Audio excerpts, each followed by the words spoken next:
ഇങ്ങക്കുണ്ടോ guys ഇപ്പൊ ചെയ്യാന്ന് പറഞ്ഞിട്ട് പണിയൊക്കെ പിന്നൊക്കെ മാറ്റി വെക്കണ സ്വഭാവം. ആ സ്വഭാവം ആൾക്കാരെ കൊടുത്തപ്പെട്ടാണ് ഞാൻ.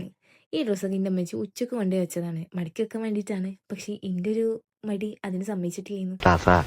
ഓരോന്നിനും അതിൻ്റെതായ സമയമുണ്ട് മോനെ. മടക്കി വെക്കണം എന്ന് തോന്നും. പിന്നെ എനിക്ക് തോന്നി ഒരു ചായ ഒക്കെ കുടിച്ചിട്ടാവും ബാക്കി കാര്യങ്ങൾ. അപ്പോൾ പിന്നെ ഇതവിടെ വെച്ചിട്ട് ഞാൻ നേരെ കിച്ചണിലോട്ട് പോയി. അവിടെ ചെന്നിട്ട് നല്ലൊരു പാൽ ചായ ഉണ്ടാക്കിട്ടോ. എനിക്ക് പാൽ യൂസ് ചെയ്തിട്ട് ചായ ഉണ്ടാക്കാൻ ഭയങ്കര ഇഷ്ടമാണ്. അതായത് പാൽപ്പൊടിനേക്കാളും കുറച്ചും കൂടെ ഇഷ്ടം പാൽ വെച്ചിട്ടാണ്. ആൻഡ് ഇന്ന് നമുക്ക് ചായൻ്റെ കൂടെ ഉണ്ടായിരുന്നത് കടലയും കേട്ടോ. നോർമലി ഉപ്പിട്ട് വേവിച്ച കടല. അത് കഴിഞ്ഞൊന്ന് വെറുതെ പുറത്തോട്ട് തലയിട്ട് നോക്കിയപ്പോഴാണ് ചെറിയൊരു കാറ്റും മഴയൊക്കെ ഉണ്ടായിരുന്നത്. ആ സമയത്ത് എനിക്ക് തോന്നി മടക്കി വെക്കണ കാര്യം എല്ലാം ഒന്ന് മറന്നാലോ എന്ന്. പക്ഷെ ഇനിയും മടക്കി വെച്ചില്ല എന്നുണ്ടെങ്കിൽ ഇപ്പോൾ ഒരാളിൻ്റെ അടുത്ത് നിന്ന് കിട്ടുന്നു വാങ്ങേണ്ടി വരും. സോ മടക്കി വെക്കാനുള്ളതൊക്കെ മടക്കി വെച്ച് ഡ്രസ്സസൊക്കെ വാർഡ്രോപ്പിലേക്ക് കയറ്റി. പിന്നെ ബെഡും കൂടെ ഒന്ന് ക്ലീൻ ചെയ്തിട്ടിട്ടുണ്ടായിരുന്നു.